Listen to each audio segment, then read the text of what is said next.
Welcome to Albion TV presents the AO Daily Show, your source of real news in an unreal world, keeping you up to date on the latest news, events, and the great community of Albion Online. Today is Thursday, the 16th of April, 2020. I am your host, Shozen, and joining me today, as always, is my co-host, Bogul.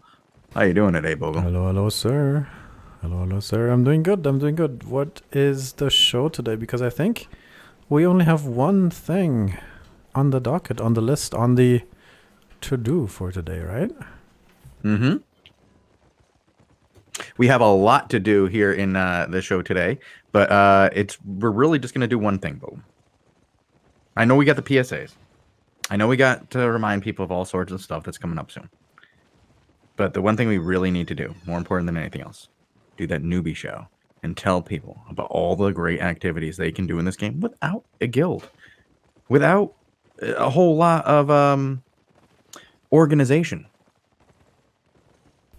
Yeah, I mean, we usually do news, gossip, talk about the newest things that some devs might have posted in some corner hidden in the forums. But today is a Newbie Thursday. It's all about teaching new players how to do stuff. Specifically, today I think we want to talk about activities. How do we go into this? Because we have been trying out this series for a little while, and the only thing I feel like that's missing in my head right now is what is the scene? What is the setup? What is the situation that we have to imagine us being in as somebody who's watching the show right now? Well, I have no idea how to answer that question. I don't know, Bogle. You put me into a weird answering position. How is the perspective of the person watching the show? Yeah, and like because I there's wish there was a different camera on me right now to see the weird faces I'm making. I mean, there's different types of new player, right? There's different levels of being new. There's different experiences. You either drop right off the tutorial, you're fresh off the boat, you're sort of naked, you have no idea what to do, or maybe you just got into the city, you sort of see the buzzing life around you. Oh, okay. Now, okay. I was very confused as to what kind of perspective you wanted here. It was a two-parted question, and I was a little thrown off. No, okay, I get what you're saying. So you're saying who is the player who would this most benefit? Okay, so you're one of those people who's been hanging out in the crossroads, and you're like, okay, I've now made my way out of the crossroads. I'm now going to the big cities. I'm living in the big city now, but I don't yet have a lot of friends. I don't yet have an entire guild to back me up when I want to go out into activities. I would really just like to get out there and find some activities I can do on the quick pickup without having to spend an hour, or so getting my friends together. I don't want to have to, have 100 best friends to go conquer a castle. I want to just go out with one or two people or by myself and have some fun. What are those things that I can do? And there are quite a few activities here in Albion for somebody who's into just getting into something in the next 10 minutes. I got to say, that's my favorite type of gameplay. And ever since they introduced those solo randomized dungeons, I love those. Doing them with your best friend together, right? No, just by myself and trying not to get ganked. I'll be honest. I spend a lot of time solo now. And so this kind of stuff that you can just pick up and do by yourself is great. I do like small group activities as well, as because I do enjoy a good arena. There's a lot of things you can do without having a guild in this game, and today we're going to talk about those. So Bogle, I suppose we have to talk about one sort of concept though first, because these activities that we will find in the world of Albion are a little bit separated, right? There's this big open world in Albion. There's hundreds of zones in the world that you can all venture into. There's black zones, yellow zones, cities. In the outlands, you can even find like hideouts where guilds put down their foot and sort of claim territory. But there's other sort of instanced areas as well, like for example the expeditions. And there's even some sort of mixed situation where you kind of find instanced things in the open world. Kind of, yeah. Like we could say that it's a mix between instant and non-instance, and then there is the straight instant stuff. So, I mean, that's one way we can kind of separate this stuff a little bit. You have your open world. Basically, this is where anyone can find you. These are your royal zones, your black zones, the underway, some encounters that occur in them, world boss encounters, static dungeons. These would all be considered the full open world, not instanced things, right? And then you'd have the stuff where it's instanced, but other people can come in at any time and affect it, such as your randomized dungeons, your solo random dungeons, your hellgates. These kinds of things are instanced, right?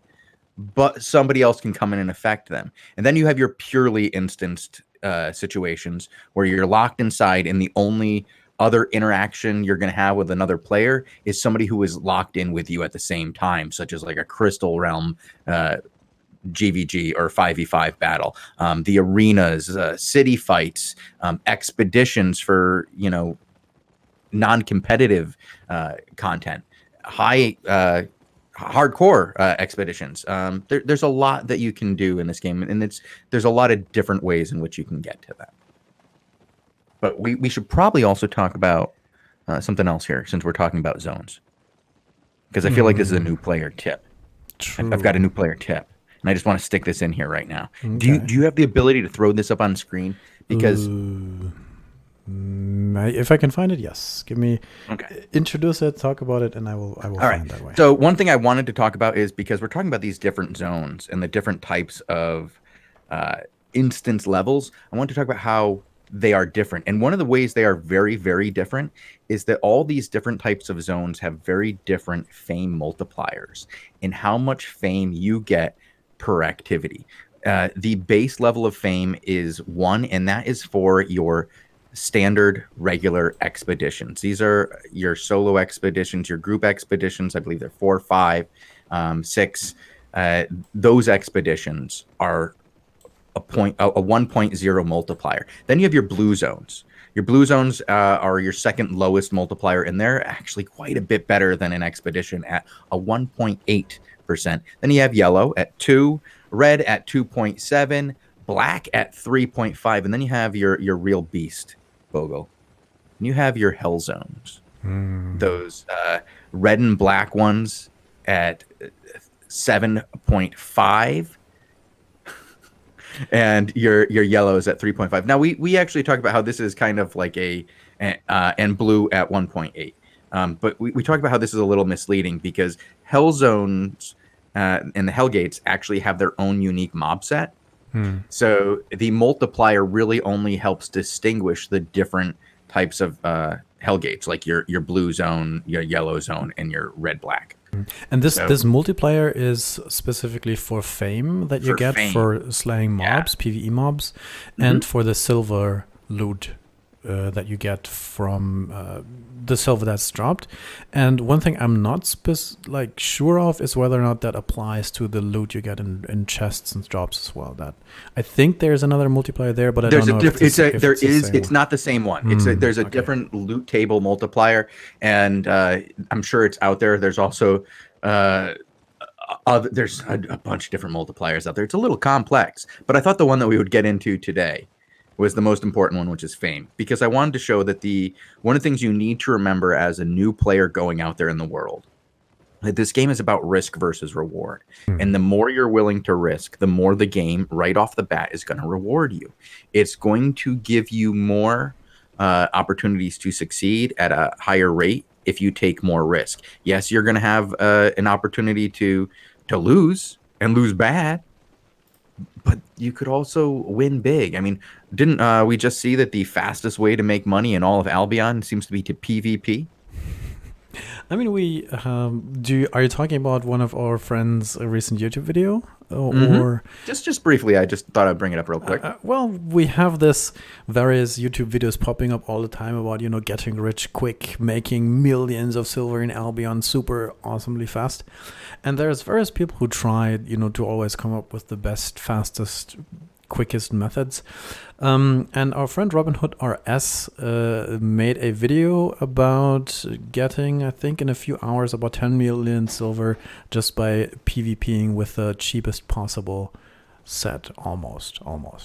But a very, very low risk reward sort of setup that he put himself into, where he gets one friend, and they hang out in the black zones, risking about 40 to 60k silver each in terms of set, and snagging kills that are 200, 300, 400k silver each. Yeah, you can get some good ones pretty easy with, well, I wouldn't say easy. It takes a little bit of risk. It takes a little bit of practice. But without, I think what you're putting into it is worth what you can get out of it. And in a game where it's about learning how to PvP, and at the highest ends, it's all about PvP. The earlier in your life cycle of this game that you learn how to PvP and learn to accept a little bit of loss, the better.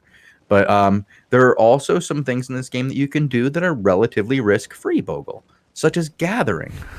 We have to mention it, right? We have to mention it because it's what you start out with at the very beginning. It's what you start when venturing into the world. The tutorial teaches you that you can chop trees, that somewhere in the world there's supposed to be chestnut. There's gathering as an option. A lot of people try it. Some people stick with it. And I guess I just wanted to mention it briefly as a thing that exists. There are, of course, different tiers of resource nodes. If you walk close to some of these might be like a little shiny. They might glow. If I can find one by chance, maybe. And these Bogul, you should go to a T3 wood zone and find some chests. Oh, there you go. Did I find? You just walked. It's the red trees. The red trees. Actually, I think that's on it. I think it's on the wiki. The tree, how chestnut looks like. We might solve this once and for all. Right here. There's the wiki right there. And then I think that's what chestnut's. You just walked by it. That's one right there. The one that it said that you couldn't chop down. That one. I think I found it. Oh no, there's a skeleton. Okay. But that's the most important tip in all of Albion. I know that you were all waiting to see what it was, but that is in fact the chestnut. And now you can actually pull up the wiki in game, can't you, Bogul? You can type /wiki and then type what you want to hear about, and it will try to direct you in the right place, like you searched for it. If it exists, yeah. But I guess that's a shout out to some of the more experienced players. The wiki team always needs help to finish up some of the missing bits and pieces of the wiki. So if you are a more interested, more experienced player who wants to help out, there's even some golden premium to win if you help keep up the wiki. One last tip for people who are just getting into gathering, who are sort of figuring out, whether or not they want to push it to maybe tier 4, tier 5, tier 6. The best advice for low-level gathering is that you should stick with the same tier or lower than your current tool. That's due to how fast you actually get the single nodes and the gathering speeds. Because if you use a tier 4 tool, for example, to chop up a tier 5 node, that takes a long, long time. And the fame per hour is faster if you're doing the lower ones. So if you're looking for leveling, of course. That's a low tip. Yeah, but if you want to make the money, but leveling for sure. Leveling up, you want to go with the one below you because it's just faster. Rarely do you ever want to go to the one that's a higher above you, the flat level above you, because it just takes so long. Like if you have T4 tool and you start chopping that level 5, a T5 tool start chopping that level 6, you're going to be there for a while. Don't even ask. It also takes a lot of durability off your tool, which is... It does. Yeah, it does. But there are other things that you need to do if you're a gatherer. You need to actually start doing a little bit of crafting and production, don't you? That's one of the things you can do solo. We don't want to spend too much time on crafting and production here, because I imagine that most of you have completed the tutorial, gone through the crossroads, learned that it takes 2 refined materials and 1 unrefined to make your first tier 3, and then you found that it gets more and more expensive as you go on. And you've learned that there are many, many items that you can craft in this world, and that those are the buildings to craft. Those are located generally in the city. You want to get out of the crossroads as soon as possible if you're going to do the crafting, so you can craft something that's not T3. Right. And that these buildings are in fact owned by other players, and that you, yes, you could one day be the owner of a building if you save your pennies and really work hard.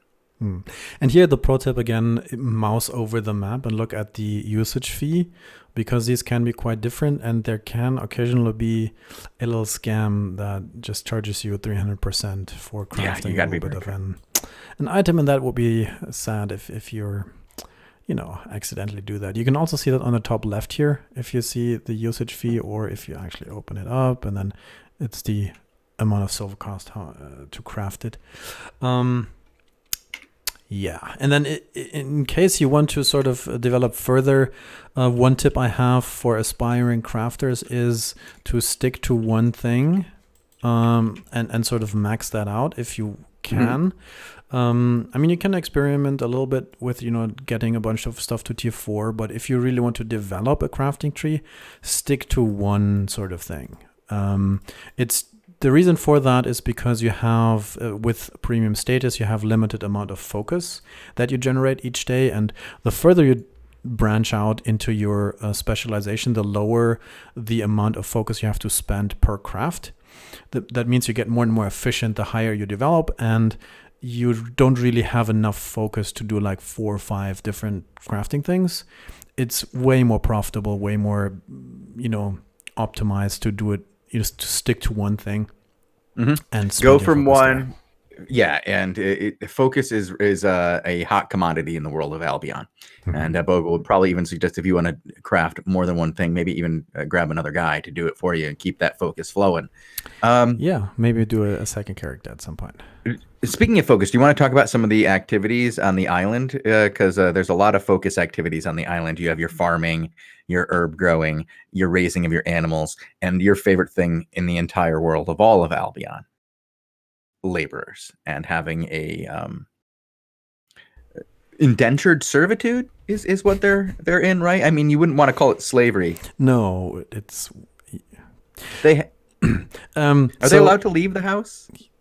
To get money for me, yes. So after you go to the island merchant and purchase your personal island, then over time you can make that bigger, and then do some of the activities you just mentioned on there. Let me get to the island merchant, because I sort of have that prepared. No, I don't. Wait, I have to go to Carleon so people can let me hop over there, because I gave access to my GM. My GM doesn't have his island, so I had to give him my personal one. There we go. And there you can sort of even place down some buildings.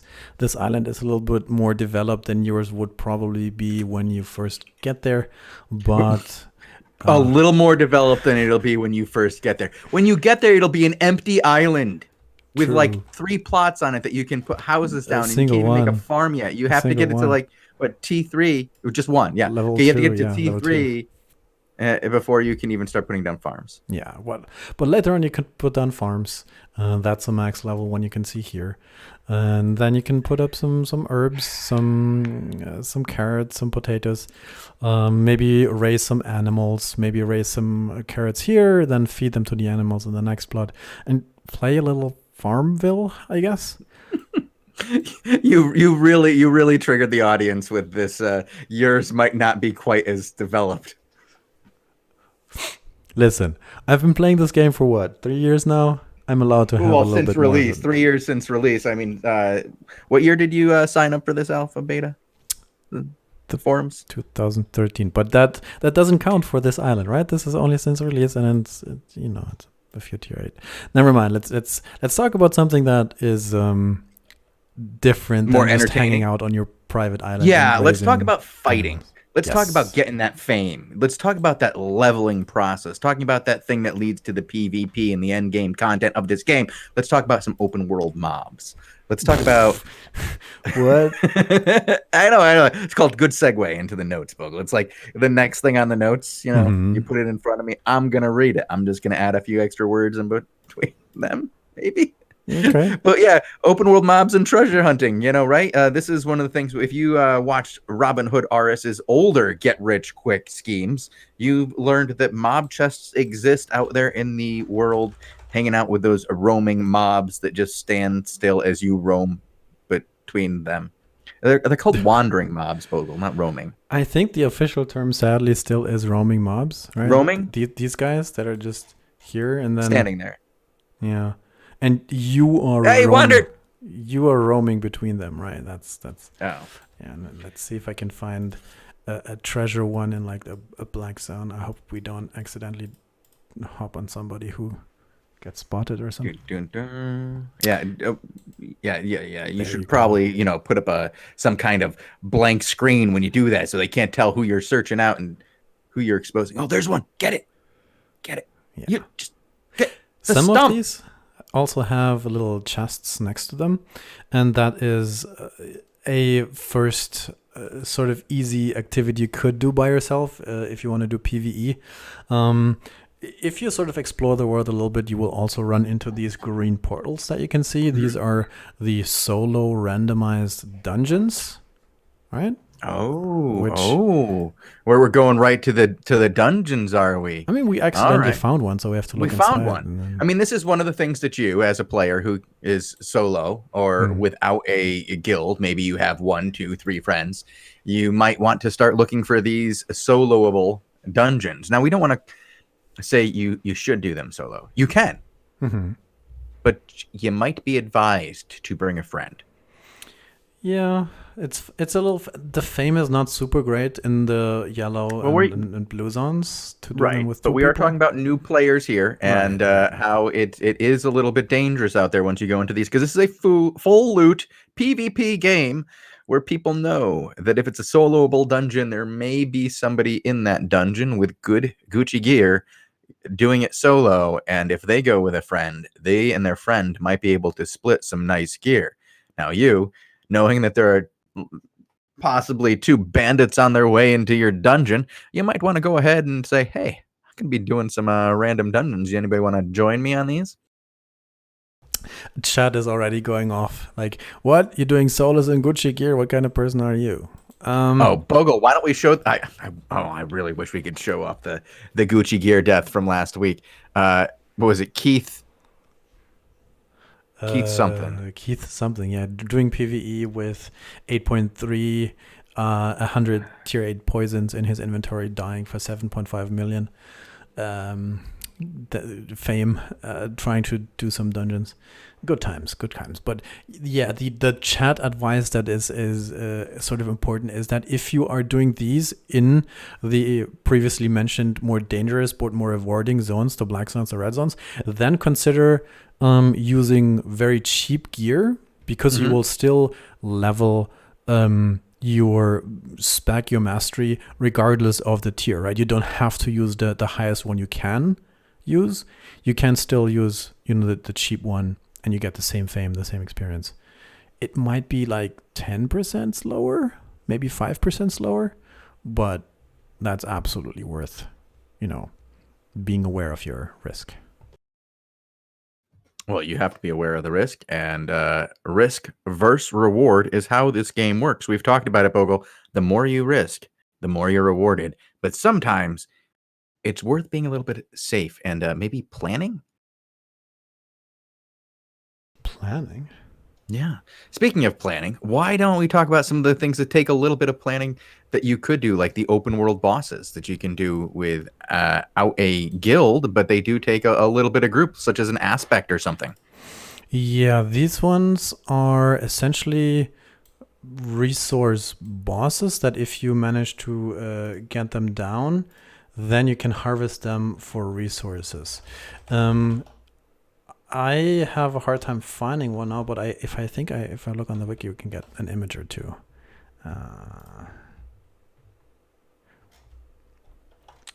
There is some of these. Boop.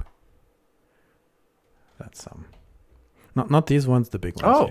Oh! Look at those! Look at those, Bogle. Yeah, these are pretty, like, that's like for 3-4 people to do together, and you need like T5 gathering to get the resources anyways. So that might be a little advanced. I was honestly thinking you were talking about roaming mob bosses, or even roaming mob bosses. Well, there are those guys too, and you still want at least a friend for those. Well, No, Bogul's like, no, unless you're good. No, you don't need friends for these guys. I mean, there's different variants of these bosses. Some of them you do. One tip, I suppose, if you go mob hunting, boss hunting, is that your Reaver level is pretty important. So if you open your Destiny board and you go to the left side here, you're on your Destiny board, you see that these ones, Journeyman Reaver, Adapt Reaver, Expert Reaver, and so on, these give you higher damage and defense versus creatures of tier 5 and higher, tier 6 and higher, etc. So sort of pick your battles and be aware of what tiers of mobs you're fighting based on your Reaver level.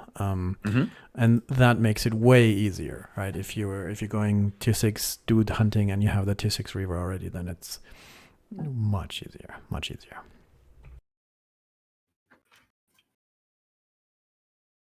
Hello? Yeah, I'm sorry. I'm with you here. I'm just agreeing. And yeah, it's much easier. Get friends. What do you want? Yeah.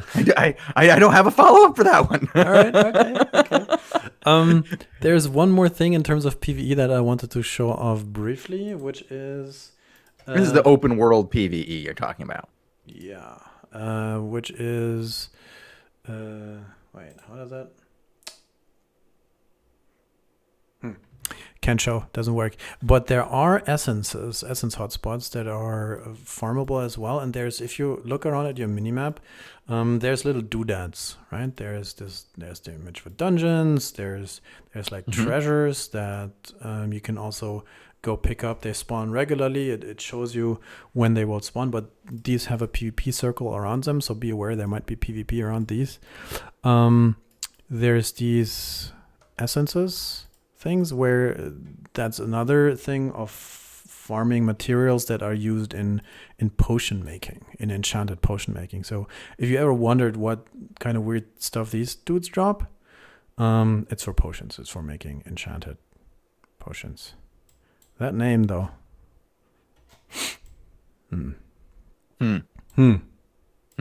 Farming some potion mats. Okay. Well, I'm gonna pull some raffles there, drop some raffles in chat. People were reminding me that they needed to happen. Those have done. But we also have, so you showed the essence zones there. What about the world bosses? Did you show any of those off? Also. I mean, I could. The problem is you can't do them solo or with a small group, right? Oh, well, some of the small chests. I mean, there are like, do you mean the Outlands treasures? These ones? Yeah, these little boxes. These ones, yeah. These you can do. Lesser Outlands treasure. Yeah. But these are more like a PvP activity, right? Because I mean, sometimes the small ones you can snipe, right? You can sort of go there with 2 people and get lucky. But usually these are pretty contested, and especially if you go for the greater ones, these usually have a group fighting over them.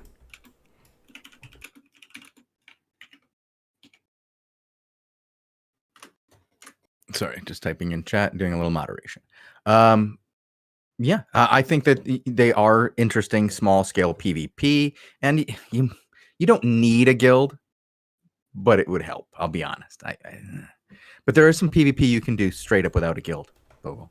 No guild necessary. It's called ganking. What's ganking, sir? Ganking is when you get together with a couple of friends, unless you're super good. And go solo. But if you're, like me, you're going to want to have a couple of friends, somebody to have a little bit of crowd control, somebody to have a little bit of DPS, somebody to actually know what they're doing. And you're going to go around looking for people who are high-level juicy targets, somebody who's like gathering or somebody who's running around in Gucci gear on their way to a tower. These are the people you want. And that's ganking. When you go find them, target them, for small scale PvP and kill them and take their stuff home. And there's actually, as we've mentioned before, one of our friends who's very good at coming up with ways to make money, Robin Hood RS, has made a very interesting, very good video on YouTube that you can watch that will tell you how to do some small scale ganking. And because it does take a little bit longer than we have remaining in our time today, to explain this. But yes, you too can learn how to gank and make a lot of money in the process by watching the great Robin Hooders. And he has a bonus in that video for you too, Bogul. If you're early on, I think it's somewhere around the 9-minute mark, he starts telling you how to go into widescreen like you have here on your game. I'm sure that there are a lot of people who are wondering, oh my God, I'm a new player. I would like to be able to watch this game in widescreen. How do I do that? NVIDIA fake widescreen. We don't have time to explain that, but I think those two should help. Yeah. Those two words. I mean, if you use NVIDIA and fake and widescreen and fake, it's not hard. On screen, you see his tier 4 gear, right? Very cheap, and he's looting like tier 5, tier 6 gear. You also see that here it's 3 people, right? You have him doing the DPS. His friend over here in the north has like a Tomb Hammer CC build. And they're fairly close to one of the portal zones, and they're just picking off traffic. And that's one of the funnest ways you can... You need a friend. But they're not portal ganking. Not portal ganking, but close to portal zone ganking, I guess. Because portal ganking is frowned upon. Who cares what's frowned upon when you're ganking, sir? You're frowned upon when you show up on screen already. Oh. Yeah. You know what else is frowned upon, Bogul? Those scammers who duel you, and then they offer you a ridiculous amount of money to duel you in crappy gear, and then change it last moment. But dueling is a kind of PvP that you can do solo. I suppose, yeah.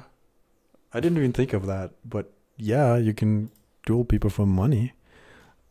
But I mean, you have to be pretty good, and there's not a lot of people who do high stakes dueling. I feel like. Not for money. I'm saying that it's a good way to practice PvP with a friend. True. You have a friend, learn some builds, learn some basic timing. It's one of the most basic types of PvP that you can do in this game with 0 risk if you don't bet the house. Don't bet all your money Holy shit, at some guy in the bank. Did you see that? Wait, that one? What? On screen. Chat, did you see that? Was that just me? Honeybot. Sorry, but that what'd you find? Is one of the rarest mount skins. The rarest mounts in the game? Yeah, there it is. Only 5 of these exist ever. 5. Oh, this is a special show if you get to see one of the... I'm sorry, that was my little squirrel moment. Squirrel! Oh, no, I can't show. I need to... okay. All right, Bogul, do we want to talk about faction warfare? Because it's one of those other, not small-scale PvPs events that you can do as a player. Who's solo. You can get involved in this anytime, anywhere, any of the 5 major cities. You can sign up and go out and ZVZ with people you don't even know. All right, every city has its own faction general. You can just walk up there and enlist in the faction. These are specific for the various cities. And then you might even see a little channel pop up, the faction warfare channel in game. It's like I think it's the default color is orange. But you can ask there if there's a group going. And if you find some people there, or if you sign up with your friends, you can capture these outposts that are all sprinkled around the royal continent here.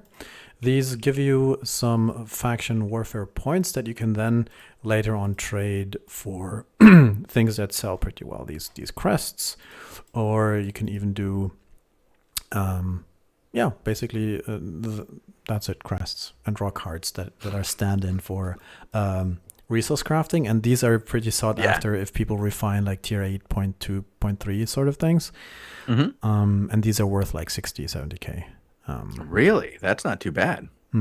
But be aware, if you enlist in a faction, you're flagged for full loot. Yeah. Careful.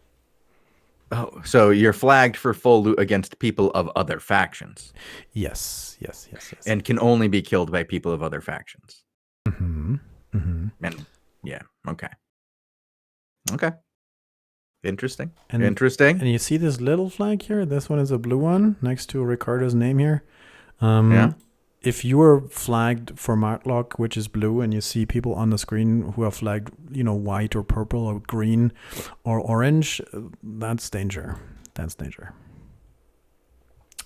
But another thing you see with this guy, see the crates around him? Yeah. That's also a faction thing. Does that fit here? Because I guess... Go ahead. Just go ahead and talk about it real quick.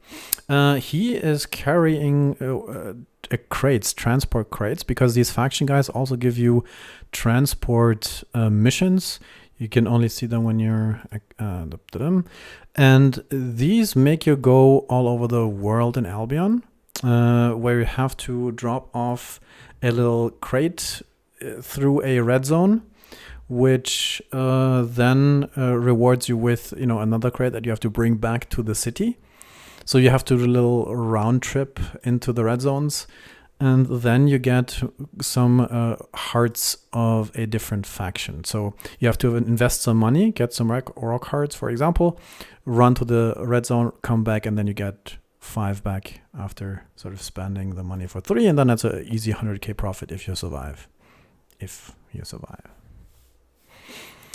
That's not always the case, though. I have to say I've done a few of these, and sometimes it gets a little hectic out there.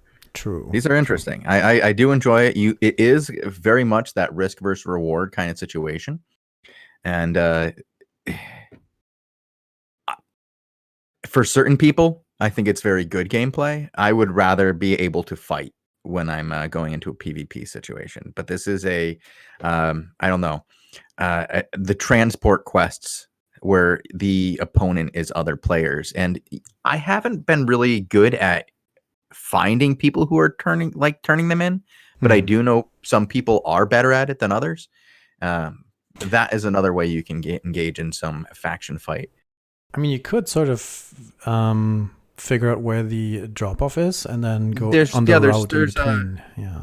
Yeah, there's a few zones for each faction that stuff gets dropped off in, and you can know which zones those are, and even where that's going to happen. The hard part is trying to find the correct route and find a good ganking spot. I haven't been able to find that yet. I haven't spent a lot of time doing it, but I did spend a couple hours trying, and I didn't have a lot of luck. Okay, what else is there? You know what we need to talk about? Those mixed instances, those Hellgates, Bogul. Ooh, the scary ones. Yeah, the random dungeons, the Hellgates. Let's start with Hellgates first. Hellgates are instance content, but for either 2 or 5 players, where you go to an instance area of hell. After beating this mob that Bogul is looking at, a portal will spawn, and then you go into a zone where you have to take down different mini bosses and a larger boss for really, really good fame. Bogul, do you want to show the fame multiplier charts again, or should I just read them off again? What was it? 7.5 is the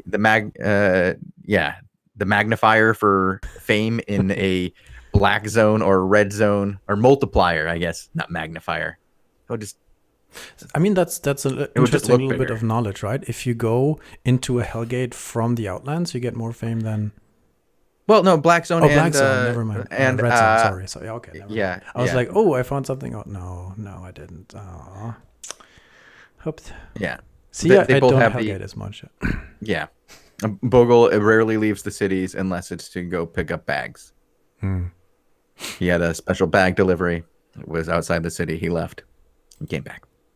The magnifier. I'm going to have to make that a damn emote. Get a magnifying glass out there. It says 4x. Old guy can't see. But no, let's get back to the Hellgates. They are 2v2 and 5v5. You can do them in a yellow zone, and they are non-lethal. Right? True. Isn't that the way they work? Yeah. And you can do them in a red zone where they become lethal. And you can get some pretty... Albion News is telling... Blues are non-lethal. Yeah, yellows are lethal. That's why I asked you, Bogul.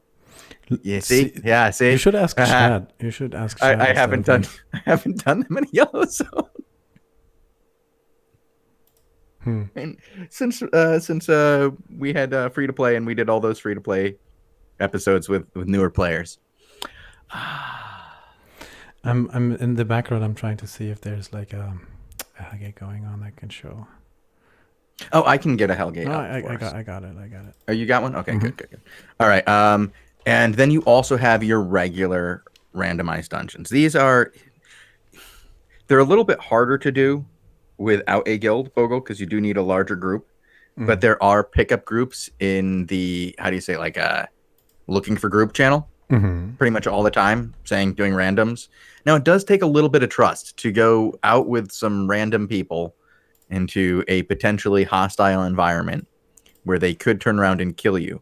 But again, risk first reward.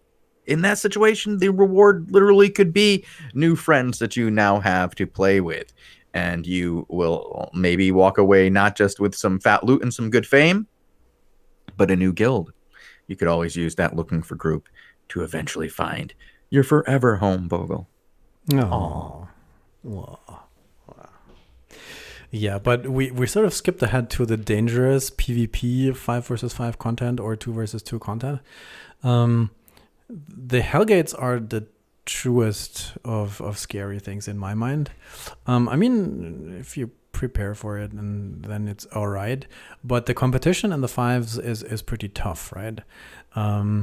If you're sort of looking for a group PvE adventure that's not just sort of with the intention of fighting another group of 5 players, you can also do the other PvE thing with a small group, which is solo dungeons, randomized dungeons. The entrances are sprinkled all over the world, similar to the solo ones, but instead of a green portal, it's a blue one. And then once you enter these and you bring a few friends, it's a similar tile set, but it's stronger mobs, it's elite mobs. They drop more, they give more fame, and the rewards a little better. If you do, which are I think a lot better in the regular random dungeons than the solos. It's some good content, and we on top of that now we actually have the new raids. Now that's definitely for a different show, but the PvE in this game is definitely getting better every patch. I've definitely been impressed. Speaking of PvE, why don't we talk about one more PvE and one more PvP thing? Completely, totally instanced events. They've been mentioned once before, the expeditions, Bogle. You want to head over to the city and show people how they can get into completely safe PvE content. 1x fame. The safest 1x fame you will ever get. Yet, again, no risk, very little reward here, folks. But it will get you there without ever having to step forward into the red zone or black zone. You can just go to the Expedition Master and then eventually the hardcore Expedition Master that has a slightly more difficult content that gets very difficult very quickly. The end content for the HCEs require you to have full 8.3 masterpiece gear where you know the fights and are ready to completely get destroyed by the mobs. I think some very high spec dudes don't need 8.3 masterpiece anymore. They can do it lower because they're like a few weeks back there were some changes that made them a little bit more affordable. But still, like for the various levels of these hardcore expeditions, they start at level 1. These are very easy. They're almost as easy as the normal expeditions, the normal group expeditions. But these have 15 difficulty levels for the various maps, and they ramp up pretty quickly. And at the 13s, 14s, 15s, that's where it gets intense in terms of really knowing the mechanics, really knowing the mobs, really knowing what sort of build you need to bring. Because if you're not careful, these PvE mobs can just one-shot you. It's not full loot, but it's going to get costly because of your repair price. Yeah, the repair cost gets pretty expensive, but it is a fairly safe way to learn the mechanics of the game and get good at, taking down some mobs. But Bogle, I got to tell you, I prefer it when you're out in the open world with a real chance for getting some PvP. But when you're doing that, Bogle, I really got to say, it's much better when you have a guild. And I think in our next episode, we're going to have to talk about some events you can do when you have a guild and how some of these events actually get better when you have a guild. Because Bogul, this game is an MMO. That means massively multiplayer online. Oh, that's what it means. Oh. Yeah. And then sometimes they'll stick RPG after the end of that. It means role-playing game. So you and, in this case, 500,000 of your very, very, very best friends all get together and pretend that you're real badass dudes who like to fight each other. Nice. Yeah. I just like to pretend to sell stuff. I like to pretend. But, you know, I've recently been looking at getting out more into the dangerous areas of the world. I'm very much looking forward to the Roads of Avalon, the thing that's on the horizon sort of at the end of season 9-ish, right? We're almost done with season 8. We're supposed to get a few new cool things soon.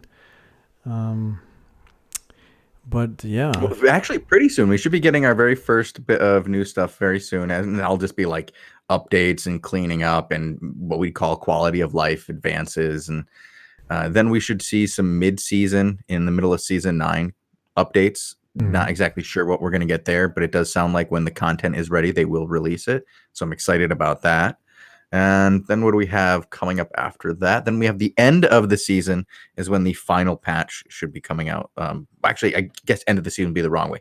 In between the seasons before the next season, right? Isn't that the way it kind of sounded like to you? We don't know. That's the problem, right? We sort of have a rough timeline that there's supposed to come out a bunch of patches over season 9, over the course of season 9, which is the next 3.5 months. So a lot of stuff, new stuff coming out to explore. And there should also be more things to do with small groups or, small scale sort of engagements. Yeah. Oh, yeah. Lots of solo content coming up. Small scale content. Even like what sounds like straight solo content in the next update patch. Corrupted solo dungeons sound like they're pretty solo to me. Except for the fact that they're for 2 players. Well, one versus one, so it's solo. That one works. SBI, that one works. Bogul says it works. He says it works. All right, but yeah, we're gonna head out of here, and we will be back tomorrow with the Newbie show, right?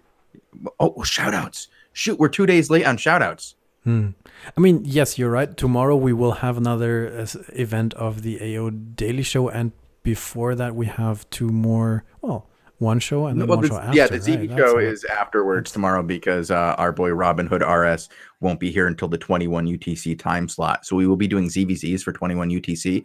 Love to be able to do those. They are a little bit later on my casters, so we kind of keep them a little bit rarer.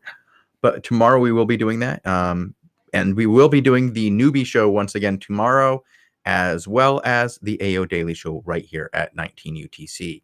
But yes, Bogul is right. We have something to do before we go. We got to do them shout-outs. I already saw one that I don't like. Is it Bogul? The thing I don't like the most is how your mic gets like all too loud and Twitch doesn't, or my PC doesn't deal with yelling. I'm sorry, chat. He always does that. All right, I'm gonna pull another raffle just because it's fun, and it's Lissy Tank. What? Lissy Tank doesn't need money? Sure, he does. That's rigged. He has to donate it before he leaves. Oh. We have a shout out from GioXIII, shouting out the boys at T12. Oh, Lissy caught me. He realized he already won earlier in the day, and that I was just shouting him out again because I hadn't actually said anything. All right, I'll really draw another one this time. Wait, Earthshake. Well, we had a bunch of people who won today. Not everybody has claimed their prize, so I overdrew. And I'm hoping that somebody actually claims their prize today, because Lasnik is the only one out of all these guys who's actually taken the time to hit the whisper button over here. Come on.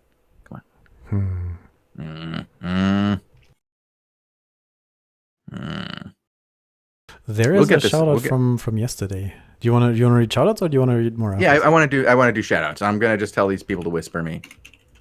Okay. Because yesterday, during our newbie show, we had Albion News 24 shouting out all the people behind the scenes, handing out gear, helping escort people out of the crosses, and leading the fame farm groups. Newbie, you guys fucking rock. And that's going to apply to tomorrow as well, I think. Yeah, these guys are pretty awesome. They have done so much for the new players of this game, and I know that they are often involved in the politics of the game.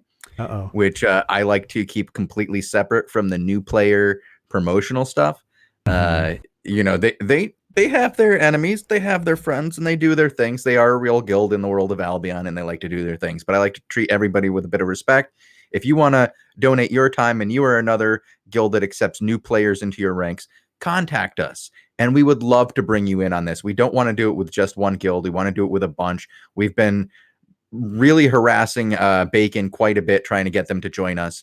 I understand that Poe has a newbie centric group that they have out there. I would love to have some of their members come out and do this as well.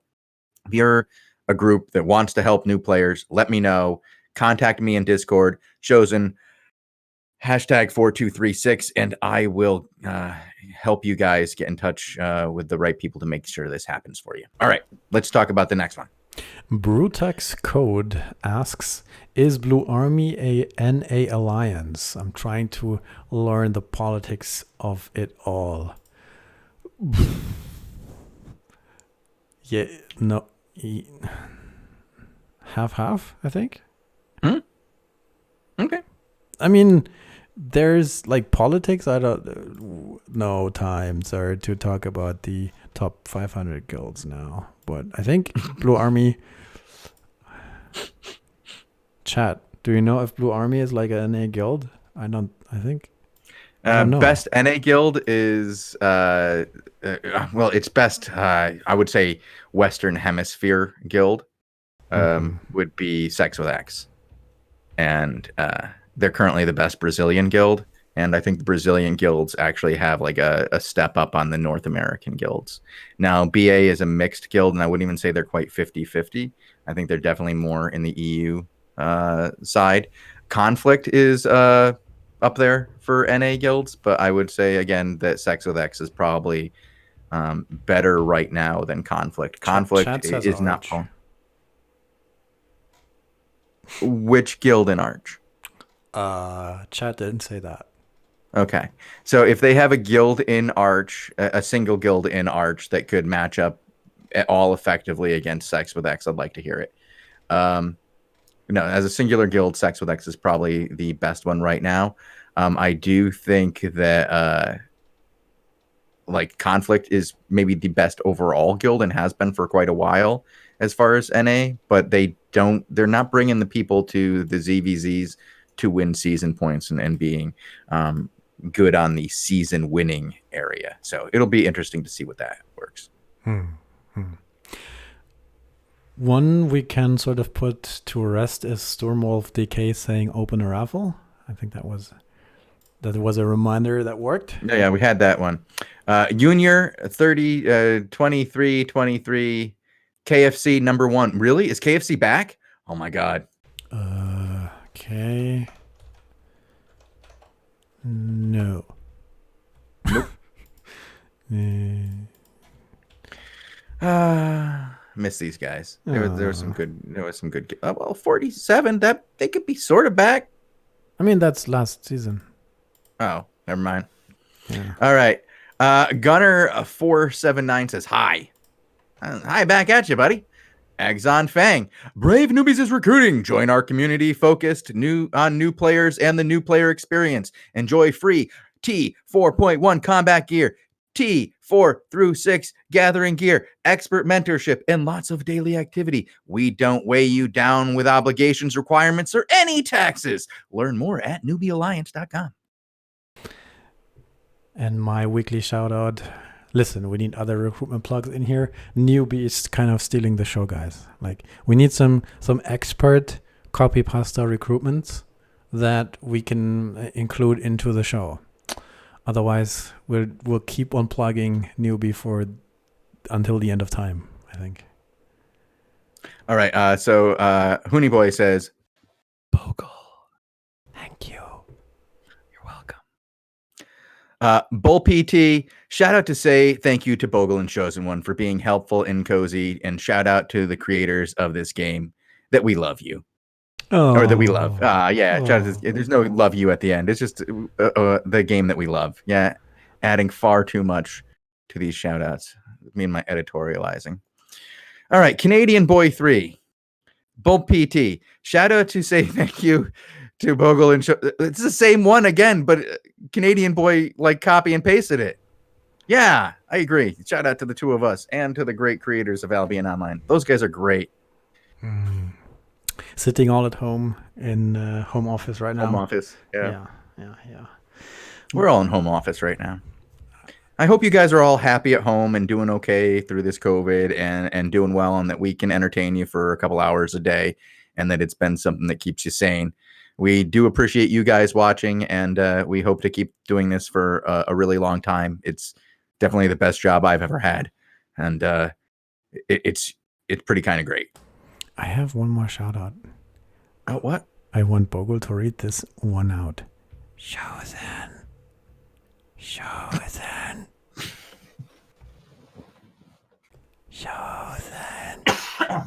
Okay. All right, now it's getting creepy. Never mind. Yeah. Is that the show? Is that the show for today? Are we done with the things, the week, the year, the season? Bogul, no. Exxon Fang says that he should have been more specific. You have to clip your mic on that one, or it's not acceptable.